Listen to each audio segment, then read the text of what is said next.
Olá, turma, que é o professor Diego do canal Tecmática. No vídeo de hoje, mais um da série de preparação para concurso.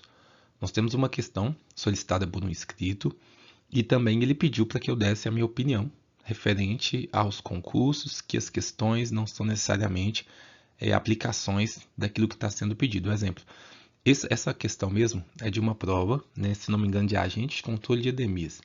E o nível de matemática que pediu, ele achou incoerente. E aí eu até comentei já, né, com esse escrito, mas acrescento aqui que a maioria dos concursos públicos são assim, né? Infelizmente, nem sempre eles vão cobrar aquilo que é de aplicabilidade ao ofício ou à profissão, né? Ou aquela tarefa que você vai cumprir. Mas sim ele vai obedecer um edital que cobra conteúdos básicos, independente do nível, né? Se é mais aprofundado, se é mais superficial, tem que ver de qual nível que é o concurso, e aí cabe opiniões. A minha opinião é que seria legal que o concurso, né, de fato, testasse a aptidão de uma determinada pessoa para aquele cargo, a aptidão básica ali, o conhecimento básico, né, dependendo do nível, é lógico, exigência. Se é para professor, né, tem que ser um pouco mais alto, porque não faz sentido você fazer uma prova fácil, já que você está querendo os professores que ali melhor estão preparados. Mas entendo a frustração e o questionamento, porque não são questões óbvias, tá? São questões que vão exigir um pouquinho, sim, né, de raciocínio lógico, de conhecimento de propriedades. Não são questões só do instinto, né, lógico ali, não, beleza? Aqui então, para a questão, tá assim, ó, na sala de aula, o professor desafia os alunos a resolver a equação quadrática 3x ao quadrado menos 12x mais k igual a zero, buscando os valores de k que tornam as raízes da equação números ímpares inteiros consecutivos. E aí pergunta, qual é o dobro da terça parte do valor de k? Primeira dica, sempre que você vê questões, né, que envolvem essa constante k, seja de qual coeficiente for, quase todo mundo tem uma tendência a ir buscar no delta, até porque a maioria das questões, né, que tem esse assunto ou que tem essa constante, ela de fato exige que você calcule o delta ali. Só que você tem que lembrar que o delta é só uma das formas de resolver uma equação, né?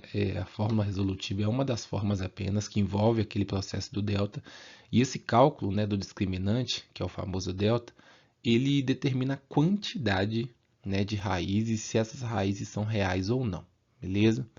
Nesse caso aqui específico, o primeiro ponto a se olhar é que ele fala que as raízes são números ímpares, inteiros e consecutivos, beleza? Segundo ponto, né, que você poderia lembrar e deixar aí como suporte, estar preparado, é a propriedade envolvendo as equações quadráticas, aquela propriedade da soma e do produto. Porque ele falou das raízes, então você já sabe que algo, né, referente às raízes você vai precisar ter. E tem aquela lei que diz que a soma das raízes é igual a menos a razão entre o coeficiente b e o coeficiente a. E tem um produto que, né, que diz que sempre que eu multiplicar as raízes é igual a razão entre o coeficiente c e o coeficiente a. Ok? Sabendo disso tudo, você já tem que estruturar um plano, beleza? O que dá para fazer envolvendo, né, essas relações, essas equações aqui do lado, e o que nós sabemos ali sobre as raízes, que são números inteiros consecutivos. Lógico, turma, pensar que agora, gravando o vídeo, quando eu olhei a questão pela primeira vez, o instinto é que a gente vá sempre, né, sempre pela forma da resolutiva, até por ser mais comum. Mas, nesse caso, acredito eu, que o melhor caminho seria esse. Por quê? Na álgebra, quando a gente vai falar de qualquer número par, nós tendemos a representar que é duas vezes alguma coisa. Por quê? Independente do valor, né, de n, sendo ele um número natural, um número inteiro, você vai obter um número par como resultado. Então, 2n significa um número par qualquer. E 2n mais 1 é um número ímpar, porque sempre que eu tenho um número ímpar, é um número par mais 1. 3, por exemplo, é o 2 mais 1. O 5 é o 4 mais 1. Então, se esse é o nosso primeiro número ímpar, o que vem logo após ele, né, que é a nossa segunda raiz, ele é 2n, ele pode ser representado por 2n mais 3. Se fosse só o n, turma, daria certo também, mas você teria que estar ali na sua mente sempre que o n é um número par, beleza? Aqui você só precisa pensar que n é um número qualquer. E aí facilita muito a nossa estratégia para não criar ilimitadores, ok? Ou situações nas quais tenham uma regra que limite a nossa resposta.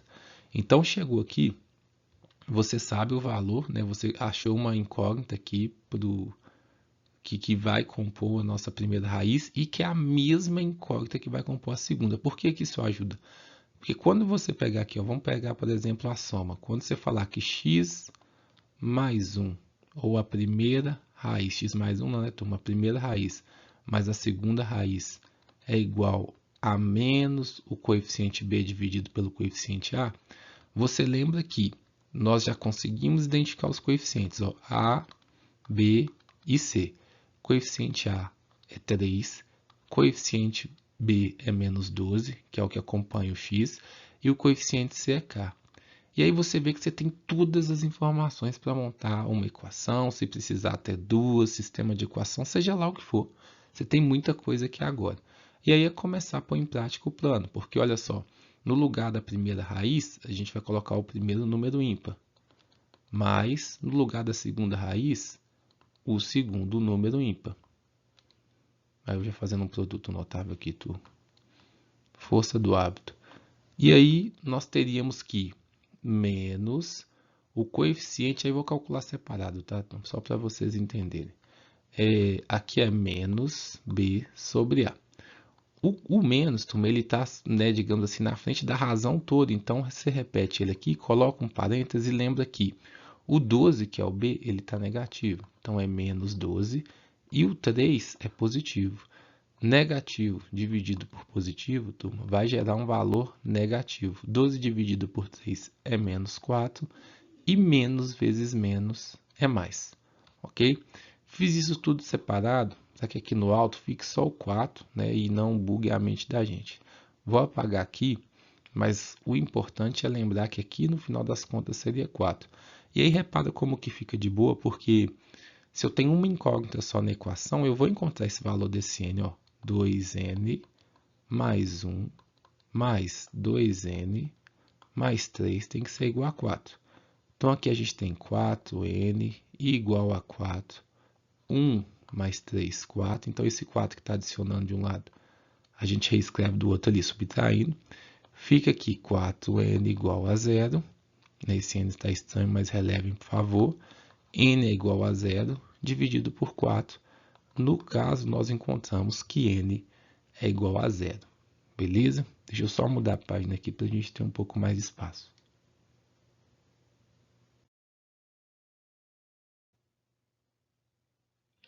Então, turma, olha só. Nós acabamos de descobrir que o valor de n é igual a 0. Tá? Já ia colocar 1 aqui. E aí, você tem que ter em vista que o valor de k era o nosso objetivo. Ok? É o dobro da terça parte do valor de k.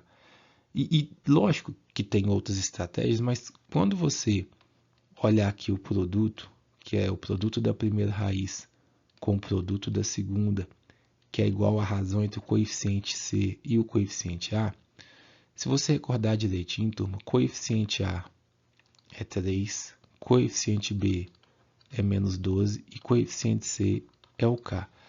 Quando você for fazer essa troca, sem saber das raízes, olha só o que vai acontecer aqui, ó. Você vai ter um k e no lugar do A, o 3, que é exatamente a terça parte. Então, no final das contas, ele quer saber o dobro disso aqui, ó. Quanto que é 2 vezes a multiplicação entre o produto, né, das raízes, beleza? E isso pode ser utilizado como estratégia, ok? É porque eu escolhi um caminho, né, que eu julgo ser o mais didático, mas, né, tem outros caminhos até mais rápidos às vezes e a gente acaba não conseguindo ver na hora da prova. Então, uma vez que eu sei isso, e de um outro momento que eu acabei levando em consideração que a primeira raiz é 2 vezes o n mais 1, e agora eu sei que o n é 0, eu consigo descobrir, turma, por quê? 2 vezes 0 mais 1.